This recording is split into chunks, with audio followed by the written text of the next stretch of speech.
Hello, hello, hello, everyone. My name is Precious J, and thank you for tuning in to an episode of Digital Divas Driving Out Discrimination. Today, we have a wonderful guest. Her name is Jessica. Hey, Jessica, how are you doing today? Good, how are you? I'm doing very well. So, Jessica, thank you for being on our episode today. I would love for our viewers to get just a little background information about who you are, what it is that you do, and how you're a digital diva.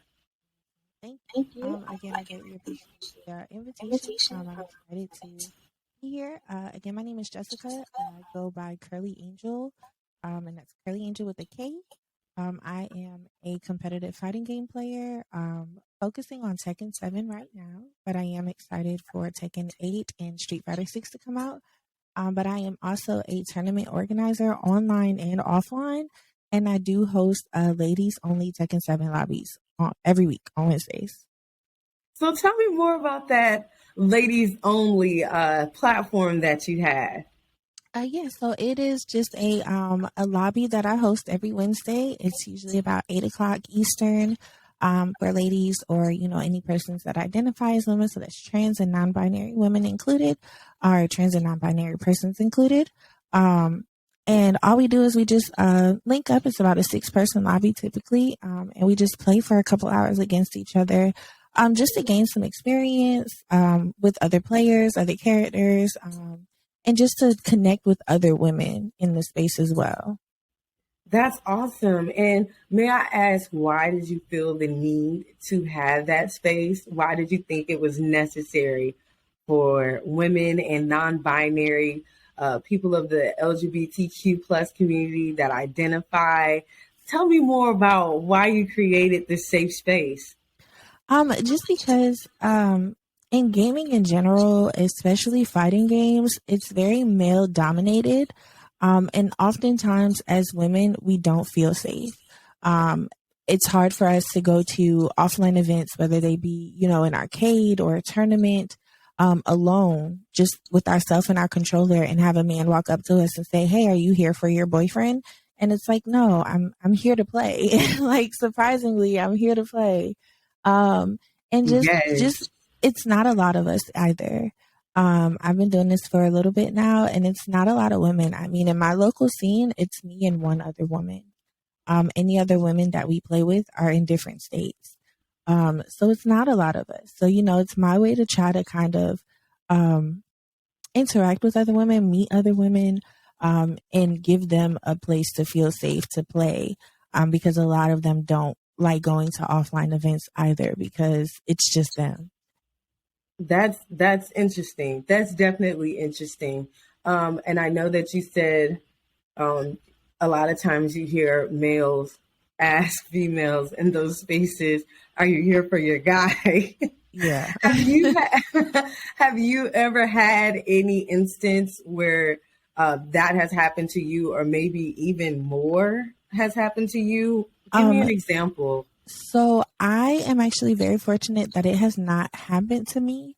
And that's honestly because my fiance is also a fighting game player. So typically we're there together. And if he's not there, I'm there and they know who I am. So I haven't had that happen to me personally, but I do have a couple other women that I know that are in the scene that it has happened to. And it's created an entire discourse, on Twitter and in other spaces where it's just like, hey, going to a tournament or going to an arcade out of state because I'm here for a tournament and I just want to practice. And the first thing I do when I walk through the door is a man asking me, if I'm here for, my partner or my boyfriend or whatever. And it's just not fair because, like, gaming is not gender.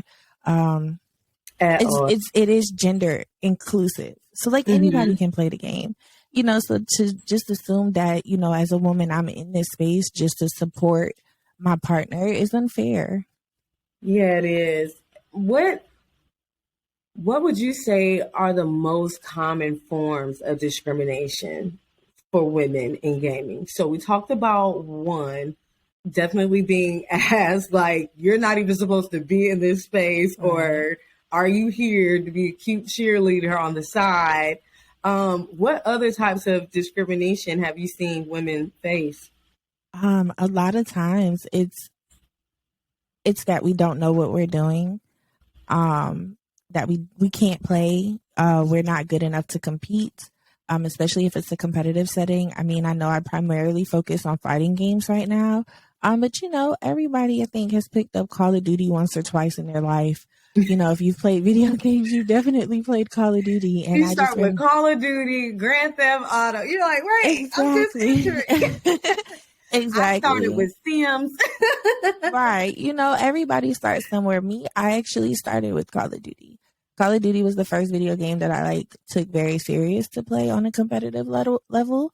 And a lot of times it was, you know, in just casual lobbies and I just want to play and I want to get better. You know, mics are hot and, you know, everybody's like, is everybody ready? And they hear the one feminine voice go, you know, yeah, I'm ready. And they're like, wait, you can't Got you. play, you know, or, you know, they feel the need to defend you, to protect you. You know, there's been plenty of times they're like, oh, you know, I'll protect you. I'll make sure you won't get killed or I'll redeem you, you know, things like that. And it's like, Ah, you know, I know what I'm doing. I'm not new to this. yes. So a little bit of hyper masculinity Yes. falls into play. So from the real life, it comes right into the virtual and cyber world as well. Yeah. That's very interesting. Thank you for that insight.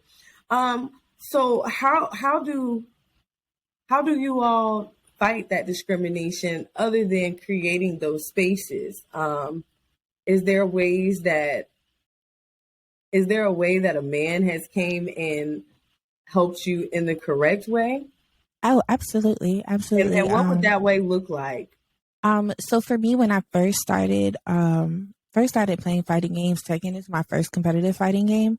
Um, the scene we have here, is actually very, very inclusive. It's ran by my really good friend Brandometry, who he brought me into Tekken and into this space, where I was able to feel safe and everybody just, you know, the male counterparts, they haven't seen a female come out and play and they're like, okay, hey, who do you want to play? I can play with you and show you how to play against my character. Like they give you knowledge without making you feel dumb. You know, I Yes. guess they call it mansplaining. You know, a lot of the people here in our scene don't mansplain things. You know, they're just like, this is how you do this. And, you know, if you have any other questions, let me know. You know, they don't over explain it or over complicate it.